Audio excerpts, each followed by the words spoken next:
ఓం గం గణపతే నమః. ఓం గురు బ్రహ్మ గురు విష్ణు గురు సాక్షాత్ పరబ్రహ్మ తస్మై శ్రీ గురవే నమః. శ్రీ భగవద్గీత మాతా పరబ్రహ్మణే నమః. ఓం శ్రీ సరస్వతీ దేవే నమః.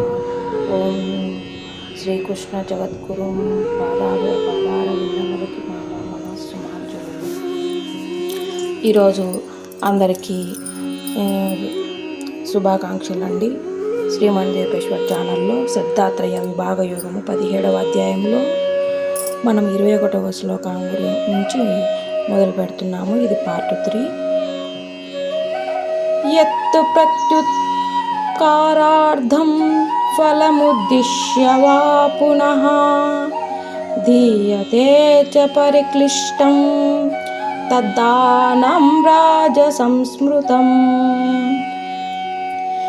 ఏ దానము బాధతో ప్రత్యుపకార వాంఛతో ఫలాపేక్షతో ఇయ్యబడుచున్నదో ఆ దానము రాజస ప్రవృత్తికి చెందినదని చెప్పబడుచున్నది. ఏ దానము ఇప్పుడు చూడండి, మనము ఫలాపేక్ష లేకుండా నిస్వార్థంగా మనం ఏది ఎదుటి వాళ్ళ దగ్గర నుంచి ఆశించకుండా మనం వాళ్ళకి అవసరాలలో ఉన్నారు, ఇబ్బందుల్లో ఉన్నారని వాళ్ళకి మన చేతనైన ఉపకారం దానం ఇస్తే దాన్ని సాత్విక దానం అన్నారు. ఇప్పుడు మనము ఒక దానం బాధతో, వీళ్ళేందో అడిగారు ఖచ్చితంగా ఇవ్వాలి తప్పదు అనేసి బాధతో ఇవ్వడము, లేదా ప్రత్యుపకార వాంఛతో మనం ఇది చేశాం కదా అది ఇవ్వాలి, వాళ్ళ దగ్గర నుంచి మనకు రావాలి, మనకేం చెయ్యరే వాళ్ళు, మనకు కూడా వాళ్ళు చేయాలి, మనం ఇది చేసాం వాళ్ళు మనకి ఇది చేయాలి, అలా ఫలాపేక్షతో ఇచ్చే దానాన్ని రాజస ప్రవృత్తికి చెందిన దానము అంటారు. 22వ శ్లోకంలో ఏం చెప్తున్నారో చూద్దాం. ఆదేశకాలే యద్దానమాపాత్రేభ్యచ్యధీయతే అసత్కృతమవజ్ఞాతం తత్తమసముదాహృతం. ఏ దానము సత్కారరహితమై లేదా తిరస్కార భావంతో అయోగ్య దేశకాలములందు మరియు అపాత్రులకు నీయబడుచున్నదో అది తామసమని చెప్పబడుచున్నది. ఇప్పుడు ఒక దానం ఇస్తున్నాము, దానికి సత్కారరహితమై అంటే దాన్ని మనం దానం ఇచ్చినా వాళ్ళని గౌరవభావంతో ఇవ్వడము, ఇలా చేయాలి. వాళ్ళని తిరస్కార భావంతో తీసుకోపోండి ఇదే ఇంతే అన్నట్లుగా ఏదో కోపంతో ఇట్లా చేస్తూ, అయోగ్య దేశకాలమందు అది యోగ్యమైన కాలం కాకపోయిన ఆ టైంలలో ఇవ్వడము, అపాత్రులకు అంటే నిజమైన అవసరం లేని వాళ్ళకి, నిజంగా ఇంకా వాళ్ళు ఎలాంటి యోగ్యులు కారు, వాళ్ళు దానం తీసుకునే వాళ్ళు కూడా అయోగ్యులై ఉండే వాళ్ళకి ఇవ్వడము తామసమని చెప్పబడిందని శ్రీకృష్ణ భగవానుడు ఉపదేశించాడు. 23వ శ్లోకంలో ఓం తస్సదిదతి నిర్దేశో బ్రాహ్మణస్త్రివిధః స్మృతః బ్రాహ్మణాస్తేన వేదాచ్చ యజ్ఞాచ్చ విహితాః పురా. అంటే ఓ అర్జున, ఓం తత్సత్ అను ఈ 3 పదములు, ఓం తత్ సత్ అనే ఈ 3 పదములు సచ్చిదానంద పరబ్రహ్మ వాచకములని తెలియబడినవి. ఓం తత్సత్ అని అంటుంటాం కదా, ఓం అనేది ఒక పదము, తత్ అనేది ఒక పదము, సత్ అనేది ఒక పదము. ఈ 3 పదములు ఏంటివి అంటే సచ్చిదానంద పరబ్రహ్మ వాచకములు. సచ్చిదానంద పరబ్రహ్మ అయిన శ్రీకృష్ణుని మనము ఈ వాచకములు అంటే చెప్పబడేటి ఈ పదాలు అన్నమాట. మనం ఆయన్ని ఇలా ఉచ్చరించుతున్నాము. వానిచే సృష్ట్యాది యందు బ్రాహ్మణము, వేదము మరియు యజ్ఞములు సృష్టించబడినవి. ఈ పదాల నుంచే సృష్టి మొదలు నుంచి బ్రాహ్మణము, వేదములు, యజ్ఞములు అనేటివి వీటి నుంచి ఉద్భవించినవి, సృష్టించబడినవి అని చెప్తున్నారు. 24వ శ్లోకం తస్మాదో మిత్యదాహృత్య యజ్ఞదాన తపఃక్రియాః ప్రవర్తంతే విధానోక్తాః సతతం బ్రహ్మవాదినాం. అందుచే వేద మంత్రోచ్చారణ చేయు శ్రేష్ఠ పురుషుల శాస్త్రవిధిని అనుసరించి యజ్ఞ దాన తపక్రియలు సదా ఓం అను పరమాత్మ నామోచ్చరణతోనే ప్రారంభమగును.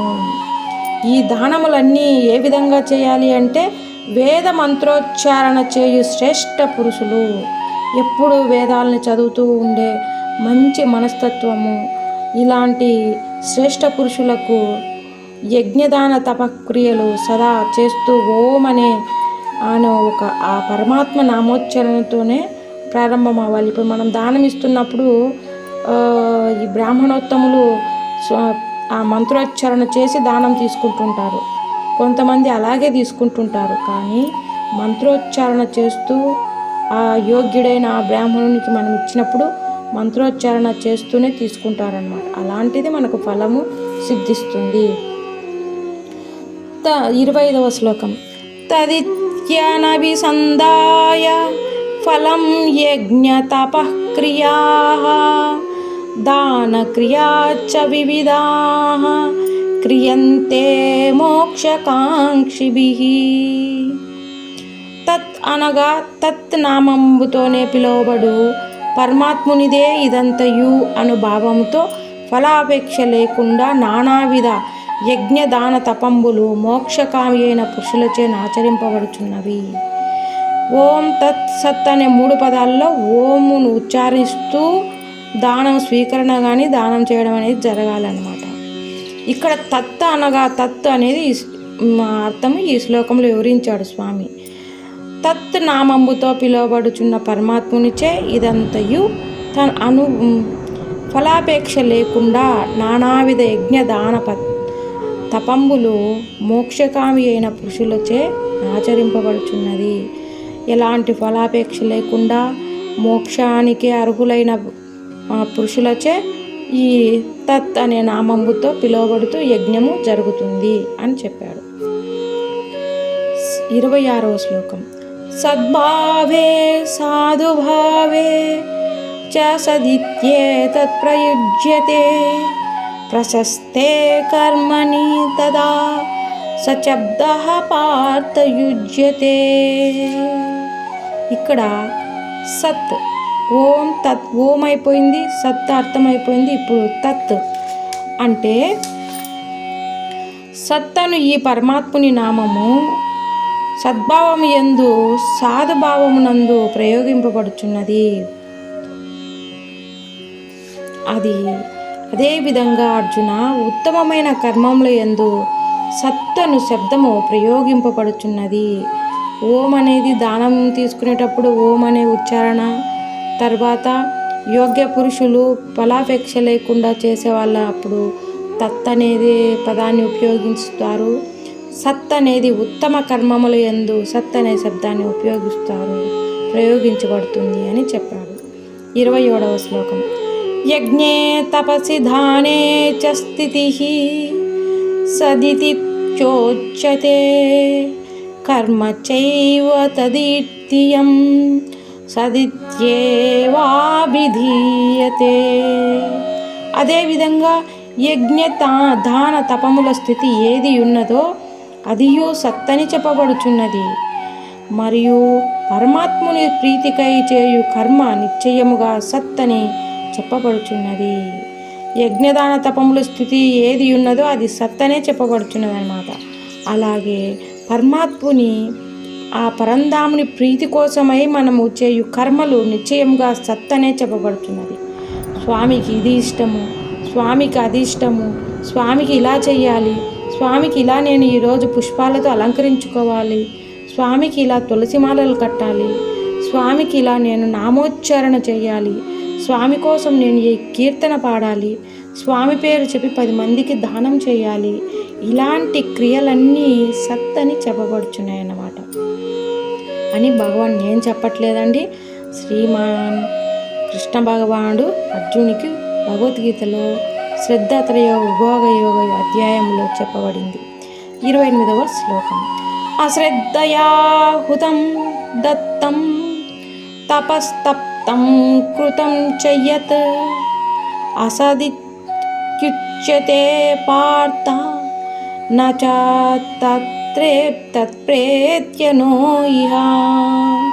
మరియు ఓ అర్జున, శ్రద్ధ లేకుండా చేయబడు హవనము, దానము, తపము మరియు ఇంకేదైనాను చేయబడిన శుభకర్మమంతయు అసత్తుగాను చెప్పబడును. శ్రద్ధ లేకుండా సరేలేండి, ఏదో ఒకటి చేయాలి కదా స్వామికి, చేసేద్దాం, మొక్కుబడిగా చేస్తుంటారు కొంతమంది. దానమైన, తపమైన, హవనమైన ఇలాంటివన్నీ ఇలా చేస్తున్నప్పుడు వాళ్ళు ఏందో అది చేసినా లాభం లేదనమాట. అందుకనేసి అలా చేయడం కూడా ఉత్తమమైన పని కాదు. కాబట్టి మంచిగానే ఆలోచించి భగవంతుడు అనే ఒక మనసులో ఒక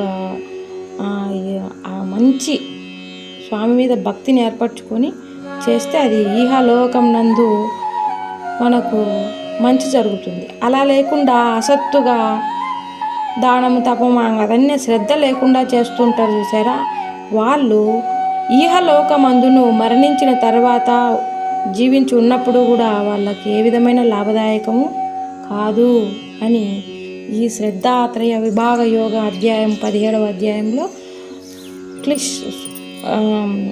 బాగా వివరంగా శ్రీకృష్ణ భగవానుడు వివరించాడు. ఓం తస్సదితి శ్రీమద్భగవద్గీతా ఉపనిషత్సు